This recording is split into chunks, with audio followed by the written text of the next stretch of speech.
Hello everyone and welcome back to the channel The Physics Sensei where concept meet clarity. Previous video lectures के अंदर हमने देखा था कि लाइट का रिफ्लेक्शन किस तरह से होता है, टोटल इंटरनल रिफ्लेक्शन क्या होता है, TIR की हमारे पास कंडीशंस क्या होती हैं और TIR कब और किस तरह से यूज किया जाता है और उसकी एप्लीकेशंस क्या क्या होती है। उससे प्रीवियस वीडियो लेक्चर के अंदर हमने देखा कि रिफ्लेक्शन ऑफ लाइट क्या होता है और वेरियस सरफेस के ऊपर रिफ्लेक्शन किस तरह से होता है। तो उसी लेक्चर को आज आगे बढ़ाते हैं। आज हम एक छोटा सा लेक्चर करने वाले हैं जिसका टॉपिक होने वाला है लेंस। इसका क्या टॉपिक होने वाला है? लेंसेस। तो एक बेसिक क्वेश्चन आप सभी के माइंड में आता होगा कि लेंसेस क्या होते हैं। तो इमेजिन करिए मेरे पास दो स्फीयर्स हैं जो कंप्लीटली ग्लास से बने हुए हैं, ठीक है, ग्लास स्फीयर्स है और सॉलिड स्फीयर्स है, मतलब अंदर पूरा उनके ग्लास है और दोनों स्फीयर्स को मैं एक के अंदर एक मर्ज करूँ, ठीक है। अगर मैं मर्ज करूंगा तो मेरे पास सिर्फ दो पॉसिबल कंडीशंस होती हैं। तो दो पॉसिबल कंडीशन मैंने आपके सामने यहाँ पे बना रखी है।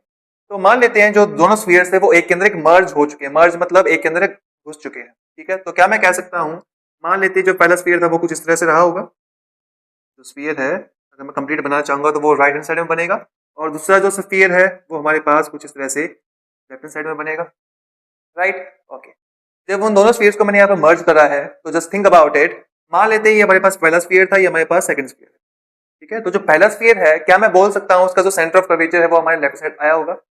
तो फर्स्ट स्फीयर का सेंटर ऑफ कर्वेचर कहाँ आएगा? लेफ्ट हैंड साइड कुछ यहाँ पर।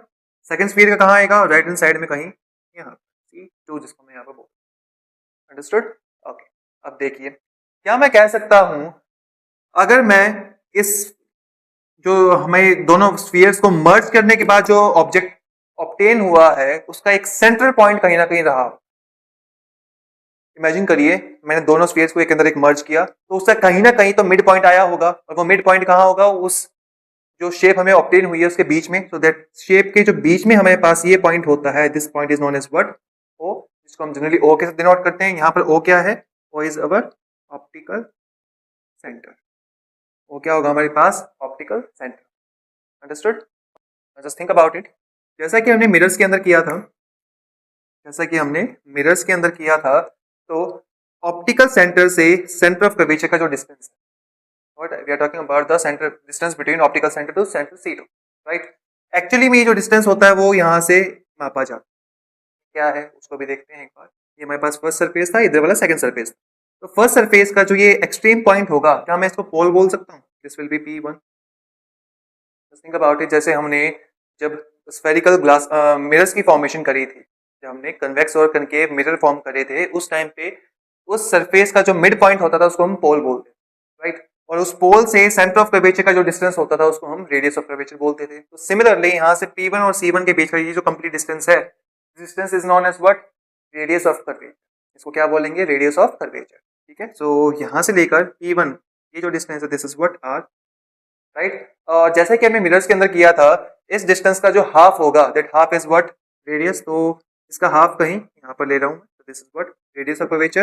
इसको मैं फोकस बोलते थे, जिसको हम F1 के साथ डिनोट करते हैं, राइट।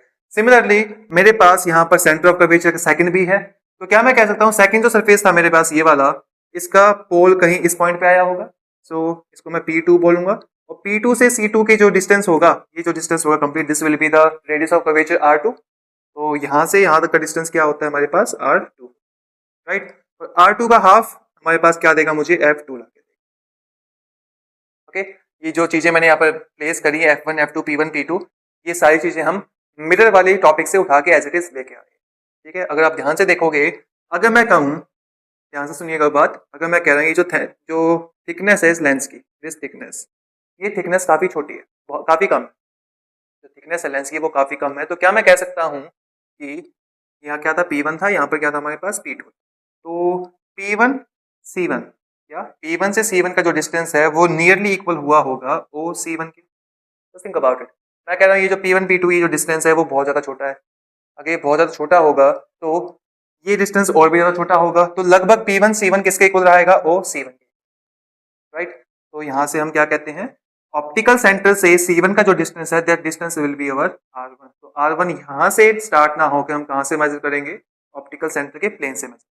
सिमिलरली R2 डिस्टेंस को हम लिख सकते हैं that P2 C2 will nearly equal to OC2। तो R2 डिस्टेंस को हम यहाँ से मेजर ना करके कहाँ से मेजर करेंगे? इस पॉइंट से, ऑप्टिकल सेंटर के प्लेन से मेजर करेंगे। अंडरस्टूड? तो क्या आई गेस आपको जो नेमिंग होगी कि लेंस के किस पार्ट को क्या बोलते हैं वो आपको क्लियर होगा, राइट? आपको P1 P2 बनाने की रिक्वायरमेंट नहीं है, आपको सिर्फ C1 F1 और F2 और C2। जो क्लास 10 के बच्चे मुझे देख रहे हैं उनकी बुक्स के अंदर C1 को यहाँ पर 2F1 लिख देते हैं। तो याद करिए सेंटर ऑफ कर्वेचर और फोकस इनके बीच में एक रिलेशन होता था, या फिर अगर मैं बात करूं रेडियस ऑफ कर्वेचर और फोकस के बीच में रिलेशन होता था, that was the R is equal to 2 times of F, right? तो सिमिलरली क्या मैं C1 की जगह लिख सकता हूं, C1 क्या है एक्चुअली में, OC1 है क्या एक्चुअली में हमारे पास R1 है, तो R1 की जगह मैं लिख सकता हूं 2 times of F1। Similarly C2 की जगह हम लिख सकते हैं 2 times of F, right? I guess ये दोनों चीजें आपको क्लियर हुई होंगी, यहाँ पर 2F1 और 2F2 क्यों लिखा जाता है। ओके, तो जो क्लास 12 के बच्चे हैं और जो कॉम्पिटिटिव एग्जाम की तैयारी कर रहे हैं उनके लिए मैं पहले क्लियरिफाई कर देता हूं कि जब हम डेरिवेशन के अंदर इनको प्लेस करेंगे तो मैं यहां पर लिखने वाला हूं C2, यहां मैं लिखूंगा F2, यहां मैं लिखूंगा F1, यहां मैं लिखूंगा C2। द रीजन बीइंग जब भी हमारे पास रिफ्रैक्शन ऑफ लाइट होता है, ये जो पहला वाला सरफेस आप देख रहे हो दिस वन, ये वाला सरफेस जिसको मैं डार्क कर रहा हूं फिलहाल, इस सरफेस को मैं फर्स्ट सरफेस की तरह ट्रीट करूं, क्योंकि ये जो सीरीज चल रही है वो क्लास 10 के अकॉर्डिंग चल रही है। तो ये जो पार्ट है उसको हम सेकंड पार्ट की तरह यूज कर रहे हैं, सेकंड सरफेस की तरह यूज कर रहे हैं। बट क्लास 12 और कॉम्पिटिटिव की जो तैयारी कर रहे हैं, मेक श्योर कि ये जो पार्ट होता है पहला, जहां लाइट सबसे पहले जाके टकराती है, उस पार्ट को हम फर्स्ट सरफेस की तरह ट्रीट करते हैं। Got it? आई होप ये चीज आपको क्लियर होगी। आगे मूव करते हैं कि ये एक्चुअली लेंसेस होते क्या है। तो जैसे कि आपने फर्स्ट पार्ट में जो मैंने एक्सप्लेन किया है अभी तक, वहां से आपको थोड़ा सा आइडिया लग गया होगा कि लेंसेस हमारे पास कुछ ट्रांसपेरेंट मीडियम्स होते हैं। Lenses are what? Our transparent medium, जो फॉर्म होते हैं जब दो स्फेरिकल सरफेस एक के पास एक आते हैं, या तो वो मर्ज करेंगे टोटली, या फिर जब वो पास में आए हैं तो उनके बीच का जो गैप होता है उसको मैं फिल करूं, जो मैंने सेकंड केस में दिखाया। सेकंड केस को ध्यान से देखोगे तो मेरे पास दो सरफेसेस कुछ इस तरह से मिलेंगे, एक तो राइट हैंड साइड में मिलेगा और एक लेफ्ट हैंड साइड में इस तरह। तो एक स्फीयर वहां रखा था, एक स्फीयर यहाँ रखा था, तो उन दोनों के बीच में जो गैप बनेगा, कुछ ये वाली जो शेप बनेगी, उस शेप के अंदर मैंने ग्लास को फिल करा और ग्लास को वहां पर एक काइंड ऑफ जाम कर दिया। ठीक है, ग्लास को मैंने यहाँ पर फ्रीज किया, ग्लास फ्रीज हुआ है यहाँ पर, तो वो कुछ इस तरह से शेप आपको ला के देगा, राइट? ओके, तो लेंसेस क्या है हमारे पास? एक ट्रांसपेरेंट मीडियम है जो या तो दोनों स्फेरिकल सरफेसेस से मिलकर बना होगा, या फिर एक प्लेन और एक स्फेरिकल सरफेस से मिला के बना है। ठीक है, तो दैट वाज द डेफिनेशन, जो डेफिनेशन आप यहाँ पर देख भी सकते हैं। अंडरस्टूड? ओके, जो टाइप ऑफ लेंसेस हैं वो एक्चुअली क्लास 12 का टॉपिक होता है कि हमारे पास प्लेनो कन्वेक्स लेंस क्या होता है, बाई कन्वेक्स लेंस क्या होता है, कनकेवो कन्वेक्स लेंस क्या होता है, सिमिलरली डबल कनकेव लेंस क्या होता है, प्लेनो कनकेव लेंस क्या होता है, और कन्वेक्सो कनकेव लेंस क्या होता है। उनको हम आने वाली सीरीज के अंदर कवर करने वाले हैं। आज का सिर्फ ये था कि आपको लेंसेस के बारे में इंफॉर्मेशन क्लास 10 के अकॉर्डिंग बेसिक इंफॉर्मेशन आपको मैं दे रहा हूँ।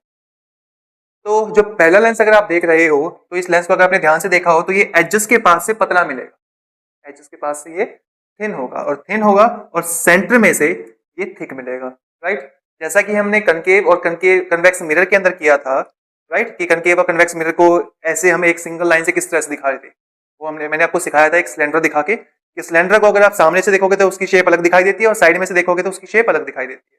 तो सिमिलरली यहाँ पर कुछ होगा। ठीक है, अगर इस लेंस को मैं सामने से देखूंगा तो वो आपको एक कंप्लीट सर्कल की तरह दिखाई देगा, कुछ इस तरह से आपको एक कंप्लीट सर्कल ऐसा दिखाई देगा। बट उसी को अगर मैं साइड व्यू कर दूं और साइड में से देखने पे अगर वो एजेस से पतला हो और बीच में से मोटा हो, तो that type of lens is known as what? Convex lens. उस लेंस को हम क्या बोलते हैं? Convex lens. सिमिलरली अगर वो लेंस साइड में से तो मोटा हो और बीच में से पतला हो, उसको हम क्या बोलेंगे? Concave lens. अंडरस्टूड? ओके, अब इनके बारे में हमें कुछ पॉइंट्स और याद रखने हैं। कनकेव लेंस को हम डाइवर्जिंग लेंस भी बोलते हैं। कनकेव लेंस को हम क्या बोलते हैं? Diverging lens. और कन्वेक्स लेंस को क्या बोला जाता है? Converging lens. This is known as what? Converging lens. वो एक बार देखते हैं वो किस तरह से कहा जाता है और क्यों कहा जाता है। आपको कन्वेक्स लेंस का मैं करवा दूंगा, ठीक है, और कनकेव का आप खुद ट्राई करेंगे। और स्टिल अगर कोई क्वेरी रहती है और अगर आपको चाहते हो कि मैं उसको दोबारा आपको क्लैरिफाई करवाऊं, उसको बोर्ड पे करवाऊं, तो आप कमेंट बॉक्स में उसको लिख सकते हैं, राइट? जस्ट इमेजिन मेरे पास एक लाइट रे कुछ इस तरह से फॉल हो रही है यहाँ। मैंने क्या माना? एक लाइट रे है, प्रिंसिपल एक्सिस के पैरेलल आई और इस पॉइंट पे आके फॉल, राइट?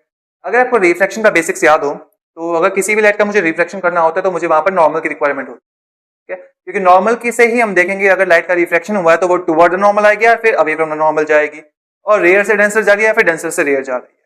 वो दोनों चीजों को हम नॉर्मल के अकॉर्डिंग देखते हैं, राइट। तो नॉर्मल मुझे कहाँ ड्रॉ करना है, इस सरफेस के अकॉर्डिंग देखना है। तो इस सरफेस का सेंटर ऑफ कर्वेचर कहाँ मिलेगा, तो ये विल से कि सेंटर ऑफ कर्वेचर हमने 2f2 यहाँ बना रखा है, तो हम क्या करेंगे, इस पॉइंट को और इसको कुछ इस तरह से ज्वाइन कर, राइट। नाउ लाइट को जाना कैसे चाहिए था, स्ट्रेट जाना चाहिए था, कुछ ऐसे स्ट्रेट प्रिंसिपल एक्सिस के पैरेलल ही निकल जाना चाहिए था, बट लाइट ट्रेवल कर रही है रेयर मीडियम से डेंसर मीडियम के अंदर। अगर लाइट रेयर से डेंसर जा रही है तो it will bend toward the normal, normal की तरफ बेंड होगी, तो वो कहाँ बेंड होगी, थोड़ी सी नीचे की तरफ आ जाएगी, कुछ इस तरह से। अब लाइट पहुंची सरफेस नंबर 2 के ऊपर, अब इसको दोबारा रिफ्लेक्शन करना है। अगर दोबारा रिफ्लेक्शन करना है तो हम क्या करेंगे, इस सरफेस के ऊपर नॉर्मल ड्रॉ करेंगे। इसका सरफेस का नॉर्मल कैसे ड्रॉ करते हैं, इसका सेंटर ऑफ कर्वेचर देखिए, इसका सेंटर ऑफ कर्वेचर 2f1 है, तो यहां से एक ड्रॉ करेंगे लाइन कुछ इस तरह, this will be the line. Now light को जाना चाहिए था कहां, स्ट्रेट, बट लाइट जा रही है डेंसर से रेयर मीडियम के अंदर, तो it will bend away from the normal, normal से दूर भेजना, दूर मतलब इससे दूर नीचे की तरफ, इससे नीचे कैसे आएगा, कुछ इस तरह से आगे बेंड, राइट। ओके, अब जो क्लास 12th वाले बच्चे हैं उनके लिए जो एक्चुअल डायग्राम होता है वो डायग्राम कुछ ये वाला, ये जो मैंने अभी यहाँ पर फॉर्म किया है लाइट की रिफ्लेक्शन का, उनके पास लाइट का रिफ्लेक्शन कुछ इस तरह से हो, राइट। बट जो बच्चे क्लास 10th में हैं, जो बेसिक्स देख रहे हैं फिलहाल, वो क्या करेंगे, मेक श्योर जो भी लाइन या जो भी लाइट रे प्रिंसिपल एक्सिस के पैरेलल आएगी, जो भी लाइट रे प्रिंसिपल एक्सिस के पैरेलल आएगी, उसको आप ऑप्टिकल सेंटर के प्लेन तक लेके जाओगे, उसको आप ऑप्टिकल सेंटर के प्लेन तक लेके जाओगे और उसके बाद उसको डायरेक्ट पास कर दोगे कहां से, f2, राइट। मैं नीचे से एक और लाइन डाल के दिखा देता हूं आपको, आप कैसे लेके आओगे, कोई लाइट रे मान लेते हैं इस तरह से आई, एक्चुअली में रिफ्लेक्शन तो उसका इसी पॉइंट से स्टार्ट हो जाएगा, बट हम क्या करते हैं डायग्राम को सिंप्लीफाई करने के लिए इसको ऑप्टिकल सेंटर वाला जो प्लेन है, जो मिड वाली लाइन है वहां तक लेके आएंगे, और उसके बाद हमें पता है कि जो भी लाइट रे प्रिंसिपल एक्सिस के पैरेलल आती है वो फोकस से पास होती है, तो उसको कहां से पास कर देंगे, डायरेक्ट फोकस f2 से पास कर देंगे, कहां से पास करेंगे, फोकस f2 से पास, राइट। ओके, ये चीज सेम रे होती है जैसे हमने मिरर्स के अंदर देखा था, but the only difference is वहां पर हमारे पास ओपेक ऑब्जेक्ट था, यहाँ पर हमारे पास transparent medium, right. Transparent medium में लाइट ट्रांसमिट होती है, क्या होती है, लाइट ट्रांसमिट होती है, राइट। ओके, कनकेव के लिए मैंने पहले बना रखा है, जो भी रे प्रिंसिपल एक्सिस के पैरेलल आएगी आप सेम ऐसे डायग्राम बना के देख सकते हो कि लाइट का रिफ्लेक्शन कैसे होगा, देन यू विल ऑब्जर्व कि जो लाइट रिफ्लेक्ट होकर जाएगी वो ऊपर की तरफ कुछ इस तरह से जाएगी, ठीक है। और सिमिलरली अगर कोई नीचे से रे आई होगी वो कैसे जाएगी, ऑप्टिकल सेंटर वाले प्लेन तक लेके आएंगे और उसको कहां से पास कर देंगे, कुछ इस तरह से। जस्ट इमेजिन, मान लेते हैं जो दो रे मैंने डाली हैं, this first ray and this is second रे, दोनों रे आफ्टर रिफ्रैक्शन या फिर लेंस से पास होने के बाद दूर दूर जा रही है, अगर दूर जा रही है तो this is what ever diverging, और सिमिलरली हमारे पास क्या होगा, वर्जिंग। ओके, अब आप में से सभी के माइंड में क्वेश्चन आया होगा कि जब हमें इमेज फॉर्मेशन करनी होती है तब वहां पर हम दो रेज को यूज करते हैं, ठीक है। तो फर्स्ट रे तो हमारे पास होगी प्रिंसिपल एक्सिस के पैरेलल वाली, तो सेकंड रे कौन सी चूज करें, तो सेकंड रे आप क्या लोगे, ऑप्टिकल सेंटर से पास करवाओगे, राइट। तो जो भी रे ऑप्टिकल सेंटर से पास होगी मेक श्योर वो बिना डेविएट हुए, थोड़ा सा भी उसको ऊपर नीचे नहीं करना, उसको स्ट्रेट पास ऑन करना। हमें क्या करना है, जहां भी ऑब्जेक्ट रखा होगा उस ऑब्जेक्ट की टिप को और इस ऑप्टिकल सेंटर को मिलाना है और वहां से एक स्ट्रेट लाइन खींच देना, राइट। ओके, अब थोड़ा इन डेप्थ की बात करते हैं कि जो भी रे ऑप्टिकल सेंटर से आती है वो हम पढ़ते हैं कि वो अनडेविएटेडली आगे पास होती है, वो डेविएट